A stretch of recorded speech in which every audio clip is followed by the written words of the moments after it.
Hello and welcome back to the next One Piece review and discussion.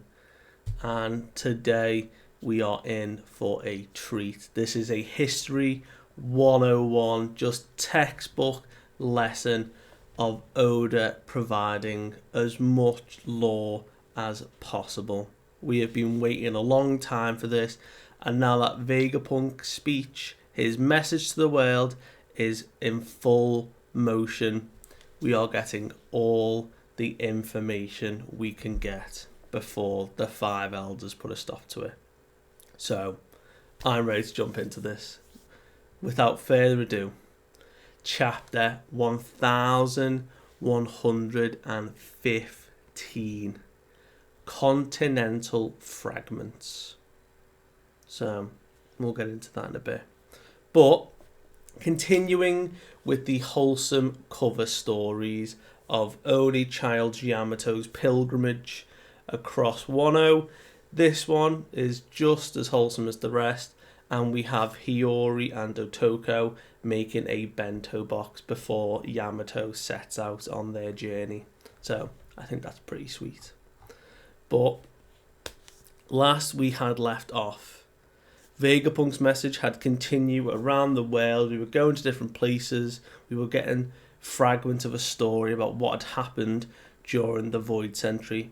And the final part of last chapter we got was Vegapunk talking about Joy Boy. And the revelation that Joy Boy was the first ever pirate. So the first pirate in this existence, that future civilization from over nearly 1,000 years ago, Joy Boy was the first pirate. And keeping in touch with the cover stories, we actually pick up in Wano.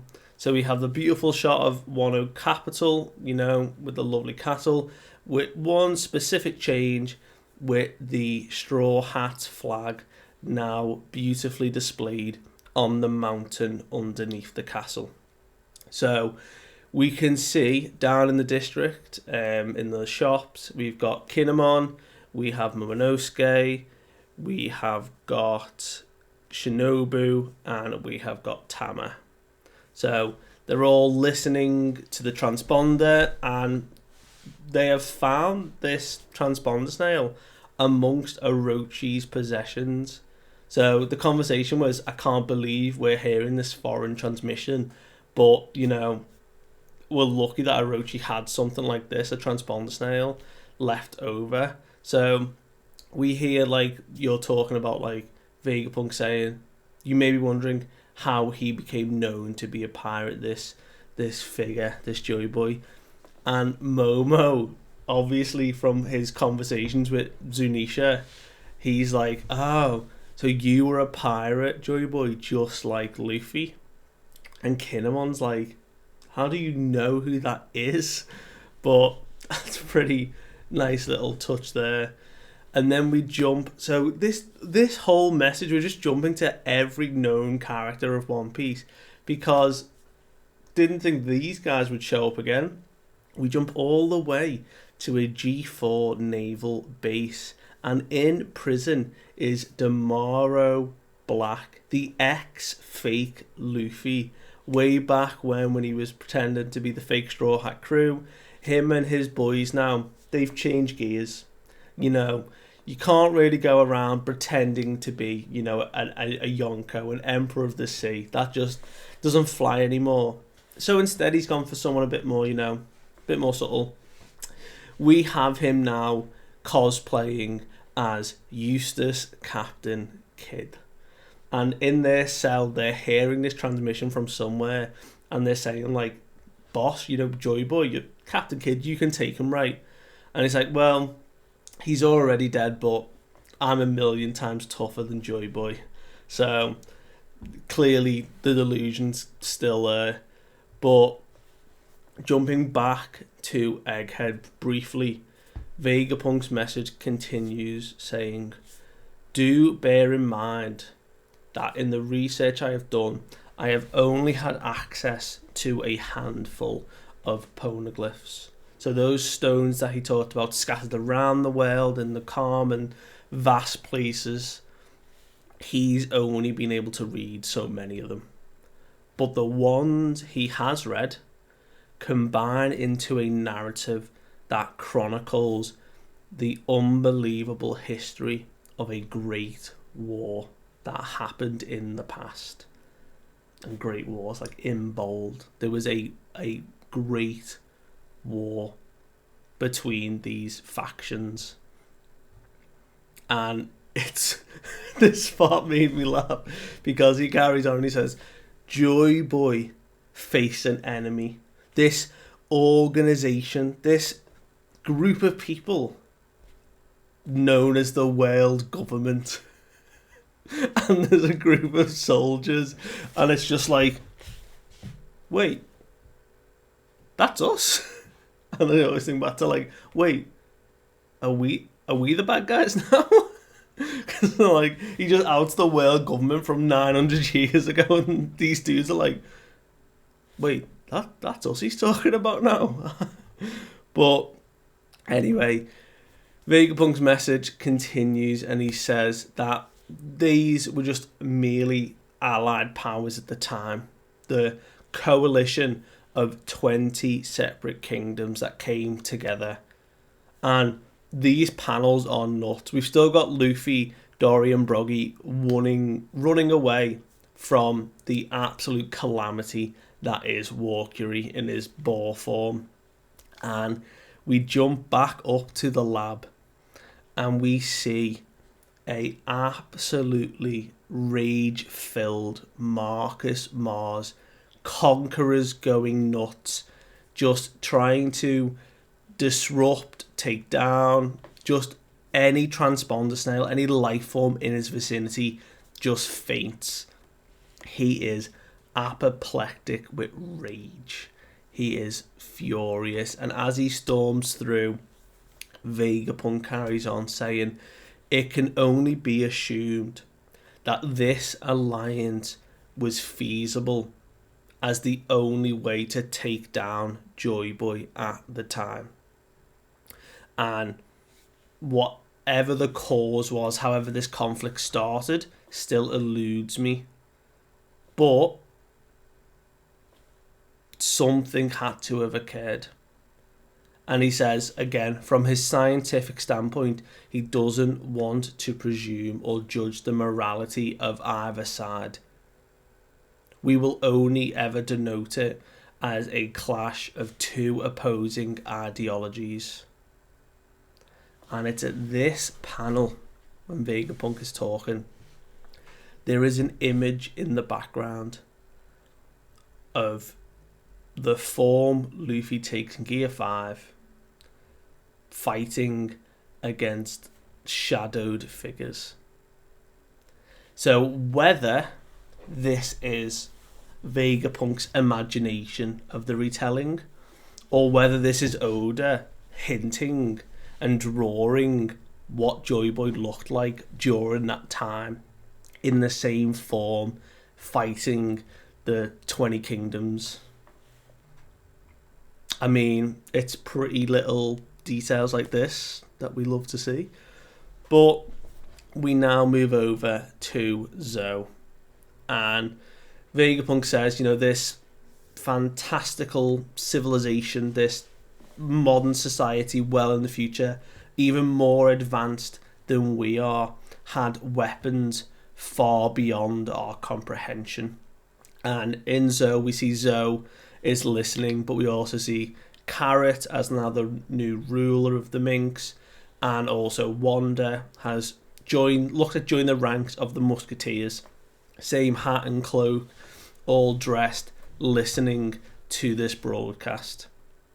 Then we jump all the way to a little dinky boat sailing the seas, just nice and relaxing, to see the Foxy Pirates. We see Foxy now sporting a new mustache and beard, a little goatee. We see Porsche and we see Hamburg. And we can see that they're listening, being like, that guy's just so big-headed. And clearly they're struggling, but regardless, Vegapunk carries on, saying that such technology even baffles a genius like me. And therein lies the problem. So we jump up to the lab. And it's inside the lab where we now have Stussy and obviously Kaku still in his bubble. And she receives a transmission. It is Edison reporting in saying, Stussy, like, can you read me? Just lower the barrier and get out of there. And she's like, that doesn't make sense. Like, why are we doing that? Has anything happened to the Straw Hats? And Edison is like cooked at this point. Like, he's breaking down on his last sort of lifeline. And he says, look, there's no point in that barrier anymore. Not when there are monsters like this on the island who can just ignore it. And we see Saturn using his conquerors to just take out as many transponder snails as he can. They're trying to find the source of the broadcast. And he's like, look, we've done all we can for them.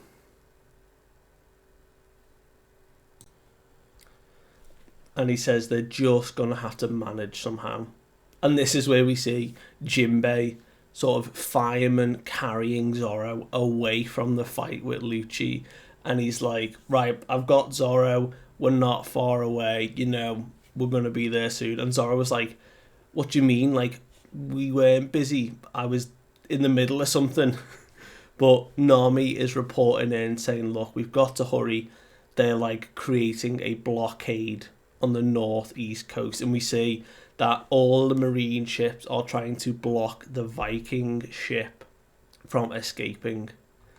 This massive naval battle in the water, and Stussy comes back and she's talking to Edison still, and Kaku's just sat listening to this, but she's like, I was worried that the Stella would never forgive me if I let him get caught, or even anyone. And he's like, Edison is like, look, I don't know what you're going to do, but you just need to get out of there. And she's still pondering. And she says, now that the Stella's gone, who am I meant to live for? I have no purpose. And Kaku's just sat listening. And it's so interesting because Stussy is the first like clone that was successful. And her whole purpose was for Vegapunk. So what does she do now? But we don't have time to reminisce with Stussy and decide on her moral fate when we come all the way to the boat. We see the giant and giant Bonnie still holding and fighting Nos Joro in his centaur skeletal form.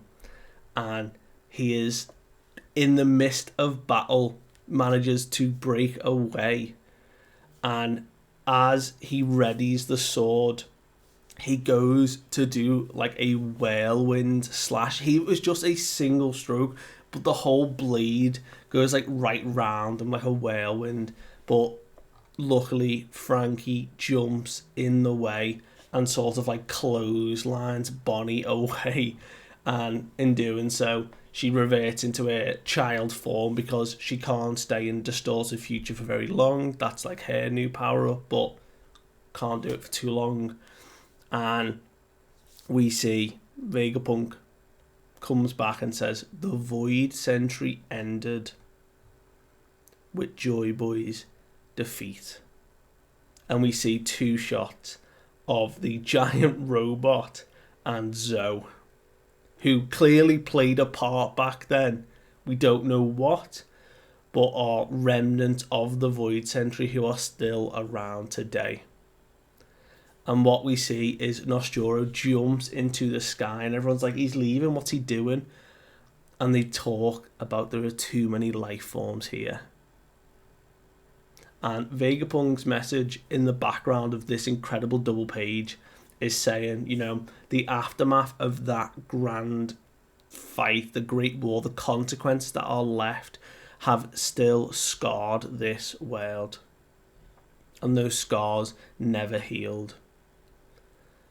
And what we witness here is Nosturo galloping in the air, and he cuts the island in half.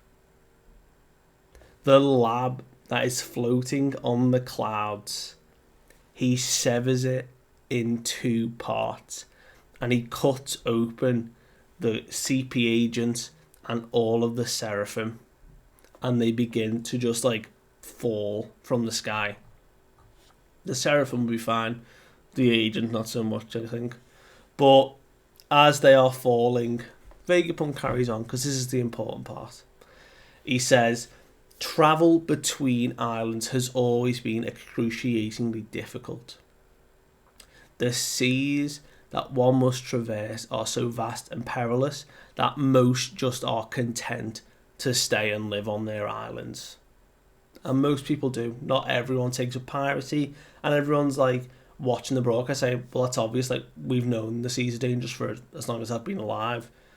But he says it wasn't like that 1,000 years ago. And we see a lovely little shot of Shimotsuki village where Zoro grew up. We see little boys training, listening away to this broadcast of a cataclysmic ecological disaster occurred during that century. The ancient world was swallowed by the sea. And Vegapunk says we are now just living on the remnants, continental fragments of landmass that once were a huge continent.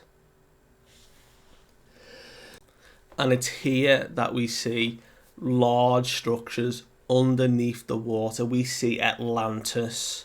Not the Atlantis from Disney, but we see more like structural buildings of old civilizations all sunk, buried in the ocean amongst fish. Might be a sea beast. There was just a giant fish in the background. We don't know. But everyone is reacting, and it's the revolutionaries we get initially reacting to like this news that the world of a millennia ago sleeps at the bottom of the ocean.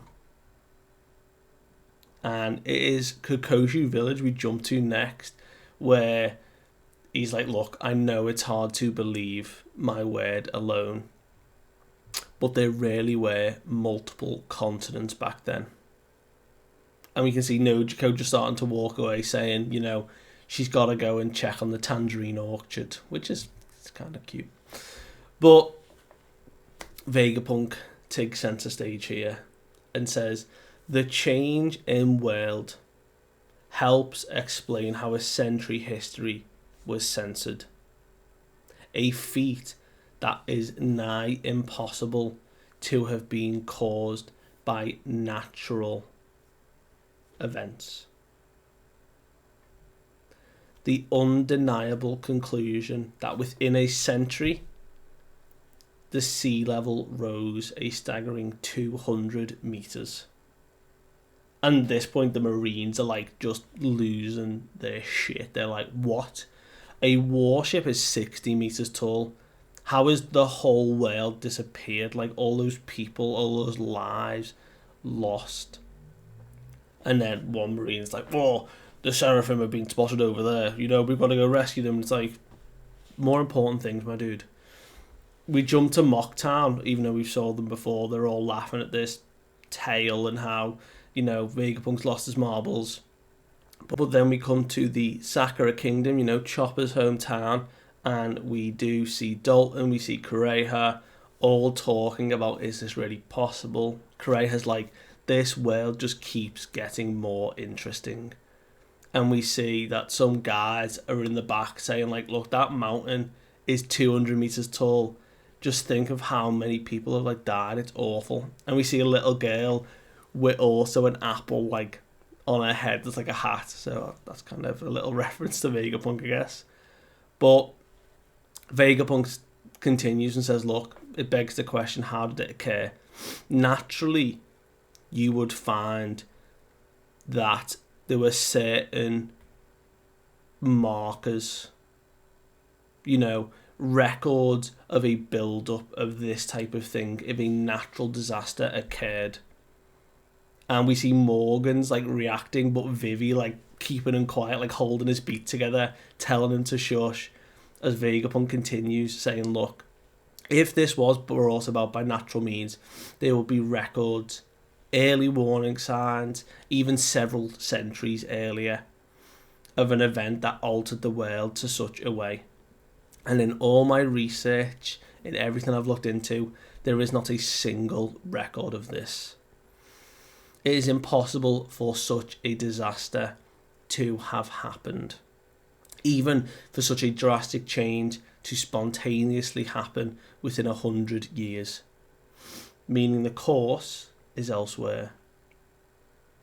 His suspicions were confirmed a few days ago after analysing the sea level rise that happened. And this is going to be hard to accept. But the disaster 800 years ago was caused by ancient weapons capable of sinking the world. And we see the five elders like reacting. We jump to Marie Joie in the final moment of this part of the chapter, where Vegapunk says that very same firepower still exists today. And what I'm trying to say is that the Great War, which ravaged the world during the Void Century, is still ongoing. And it's at this that we come into the butterfly room and we get an extreme close-up of Eames' face. And the eyes, still in shadow, the eyes no longer seem like focused. They seem rage and hateful. Furious with what Vegapunk is revealing. And that is where we end the chapter. Vegapunk himself shedding light on the history of the world. I mean, that is just crazy how much lore we just got about the Void Century. But about time to wrap things up. Let me know what you thought of this chapter. What more could Vegapunk tell us? Are the Straw Hats going to get off this island eventually? But thank you for sticking around. I really appreciate it. And I will see you guys next time. Bye.